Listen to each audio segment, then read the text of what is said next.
दोस्तों मेरा स्कूल करीब 9 बजे स्टार्ट होता था और मैं 3 बजे घर आ जाता था। उसके बाद फिर मैं खाना खाता, थोड़ा रेस्ट करता और फिर 4 बजे कोचिंग क्लासेस होती थी जहाँ से मैं 6:30 बजे छूटता था और 7 बजे घर पहुँच जाता था। फिर टीवी देखता, सबसे बातें करता। इस बीच कब 9 बज जाता था मुझे पता ही नहीं चलता था। फिर खाना खाता और सो जाता। अब इस दौरान मुझे पूरे दिन में 1 मिनट का भी टाइम नहीं मिल पा रहा था। उस पर से स्कूल का होमवर्क, क्लास का टेस्ट, खुद से 3-4 घंटा पढ़ना, मैं यह सब साथ में मैनेज कर ही नहीं पा रहा था। फिर मुझे मिला बाबा जी का कैप्सूल 2.0, जिसे खाकर मैं डेली 40-40 घंटा पढ़ने लगा। अरे नहीं, मैं मजाक कर रहा हूँ। मेरे पास ऐसा कोई कैप्सूल वैप्सूल नहीं है।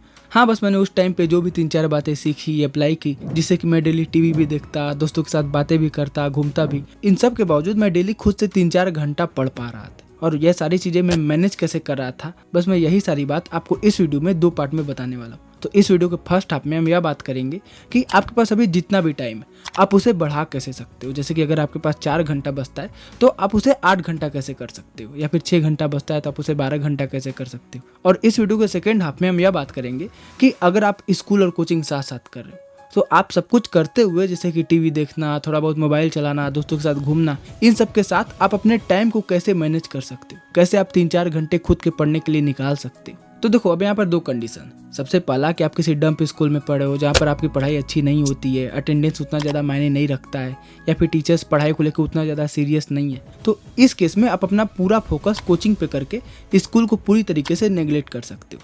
आप स्कूल जाना छोड़ सकते हो, या फिर अपने प्रिंसिपल से बात करके उनसे केवल वीक में 1-2 दिन आने के लिए रिक्वेस्ट कर सकते हो। अब इससे आपके पास पूरा स्कूल का टाइम बचेगा। अब आप उसमें अपनी पढ़ाई करके सारे चीज़ों को बहुत अच्छे तरीके से मैनेज कर सकते हो, आपको प्रॉब्लम नहीं होगी। दूसरी कंडीशन कि आप किसी बहुत ज़्यादा स्ट्रिक्ट स्कूल में पढ़े हो जहाँ पर आपको 75% अटेंडेंस मेंटेन करना है, स्कूल के सारे असाइनमेंट्स, होमवर्क कंप्लीट करके देना जरूरी है। तो अब यहाँ पर आप क्या करोगे, या 2 बातों पर डिपेंड करता है। फर्स्ट कि आप पढ़ने में टॉपर हो, स्कूल में पढ़ाया हुआ चीज़ आपको समझ आता है, आप स्कूल के टीचर के स्पीड के साथ अपनी पढ़ाई मैच कर सकते हो। तो इस केस में फिर आपको कोचिंग करना ही नहीं, या फिर आप केवल किसी एक सब्जेक्ट का कोचिंग कर सकते हो जो आपको स्कूल में समझ में नहीं आ रहा। और वैसे भी मेन पढ़ाई आपकी सेल्फ स्टडी ही होती है। अगर आपको स्कूल का थोड़ा बहुत भी पढ़ाया समझ आ रहा है तो आप बुक से पढ़कर खुद डिटेल में समझ लोगे। अब इस तरीके से आपका कोचिंग ना करने से इसका पूरा टाइम बचेगा और फिर अगेन आप सारी चीज़ों को मैनेज कर सकते हो। अब लेकिन अगर आप एवरेज बच्चे हो, आपको स्कूल का पढ़ाया हुआ समझ में बिल्कुल नहीं आता है, तो इस कंडीशन में आपका कोचिंग करना बहुत ज़्यादा जरूरी है। तो अब बात करते हैं कि अगर आप अपना स्कूल और कोचिंग साथ साथ कर रहे हो तो अब आप अपने टाइम को कैसे मैनेज कर सकते हो। तो इसके लिए आपको 3 पॉइंट समझना है। सबसे पहला कि आपको अपने दिन को 2 पार्ट में डिवाइड करना है। पहला हो गया आपका मॉर्निंग वाला पार्ट और दूसरा हो गया इवनिंग वाला पार्ट। तो देखो, अब आपको इसमें यह करना है कि आप चाहे जितने बजे भी उठते हो, अब आपको उससे 1-1.5 घंटे पहले उठकर अपनी पढ़ाई करनी। जैसे कि मेरा स्कूल 9 बजे स्टार्ट होता था तो मैं करीब 7:30 बजे उठता था, लेकिन फिर बाद में मैं 5:30 बजे ही उठने लग गया। अब इससे मेरे पास सुबह का जो 2 घंटा होता था उसमें मैं अपनी पढ़ाई कर लेता था। अब इससे मैं दिन भर एक्टिव और मोटिवेटेड रहता था, क्योंकि अक्सर हमारा पढ़ाई में पहला स्टेप ही कठिन होता है। अगर आपने उसे ले लिया तो आपका आगे पढ़ना आसान हो जाता है। जैसे कि अक्सर आप देखते होगे कि आपको पढ़ने बैठने का मन नहीं करता, लेकिन अगर आप एक बार पढ़ने बैठ गए तो आप आराम से 3-4 घंटे पढ़ लेते हो। और साथ ही जब आप सुबह उठकर पढ़ते हो तो आपका दिमाग बिल्कुल ब्लैंक होता है। आप जो कुछ भी पढ़ते हो आपको वह सब कुछ अच्छे से समझ में आता है, वो लंबे समय तक आपको याद रहता है। तो अगर आपने सुबह मान लो 1 घंटे भी पढ़ लिया तो अब आपको इवनिंग में केवल 2 से 2.5 घंटे ही बस पढ़ना है। तो अगर आपकी कोचिंग शाम 4 बजे से है तो आप आराम से स्कूल से आओ, थोड़ा रेस्ट कर लो, मोबाइल चला लो, फिर कोचिंग चले जाओ। और अगर आप शाम 6 बजे तक भी कोचिंग से आ जाते हो तो 7 बजे तक 1 घंटे आप खूब बातें करो, थोड़ा घूमो, टीवी देख लो और फिर 7 से 9 पढ़ने बैठ जाओ। और फिर उसके बाद खाना खाने बैठ जाओ, अपने फैमिली के साथ टाइम स्पेंड करो। और उसके बाद जो भी टाइम आपके पास बचता है उसमें आप थोड़ी बहुत पढ़ाई और कर लो जब तक आपको नींद नहीं आ जाती है। या फिर अगर आपका कोचिंग सुबह का है तब तो और बढ़िया है। अगर आप 3 बजे भी मान लो स्कूल से आते हो तो आपके पास रात 9 बजे तक का टाइम है, यानी कि 6 घंटे। अब इसमें अगर आप 4 घंटे खूब मस्ती भी करते हो तो फिर भी आपके पास 2 घंटे बचते हैं जिसमें आप अपनी पढ़ाई आराम से कर सकते हो। और इस तरीके से आप सब कुछ करते हुए भी डेली 3 से 4 घंटे पढ़ सकते हो। अब आते हैं दूसरे पॉइंट पर, यूज योर फ्री टाइम।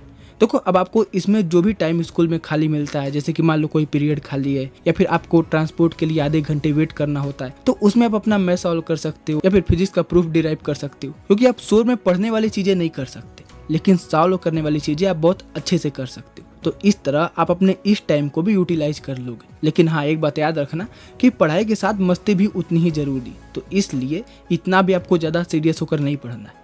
और तीसरी और सबसे इम्पॉर्टेंट चीज़, कंसिस्टेंसी। देखो, आप रोज़ केवल 3 घंटे ही पढ़ो, 1.5 घंटे सुबह, 1.5 घंटे शाम, थोड़ा ही पढ़ो लेकिन डेली पढ़ो। एक पानी का सोर्स है जहाँ से हर 8 सेकंड बाद एक बूंद पानी गिरता है। देखा जाए तो यह पानी बहुत कम है, लेकिन चूंकि यही एक एक बूंद पानी लाखों सालों से गिरता आ रहा है और उस पानी से जो नदी बनी है वही अमेज़न कहलाती है, जो आज इस दुनिया की सबसे बड़ी और लंबी नदी है। और यह ऐसा इसलिए नहीं है कि पानी बहुत ज्यादा अमाउंट में गिर रहा है, यह ऐसा इसलिए है क्योंकि यह पानी का सोर्स कंसिस्टेंट है। पानी अगले 1000 या फिर लाखों सालों से वहाँ पे गिर रहा है, जिसके कारण आज हमें एक अमेज़न जैसी लंबी नदी देखने को मिलती। ठीक वही चीज़ आपको अपने पढ़ाई के साथ भी अप्लाई करना है। आप कितना पढ़ते हो शायद यह इतना ज़्यादा मायने नहीं रखता है, लेकिन आप कंसिस्टेंट कितना हो यही आपका रिजल्ट डिसाइड करता है। लेकिन फिर भी अगर आपको यह कन्फ्यूजन है कि आखिर बेस्ट कौन सा है, ऑनलाइन कोचिंग या फिर ऑफलाइन ट्यूशन, तो आप इस वीडियो को देख सकते हो। धन्यवाद।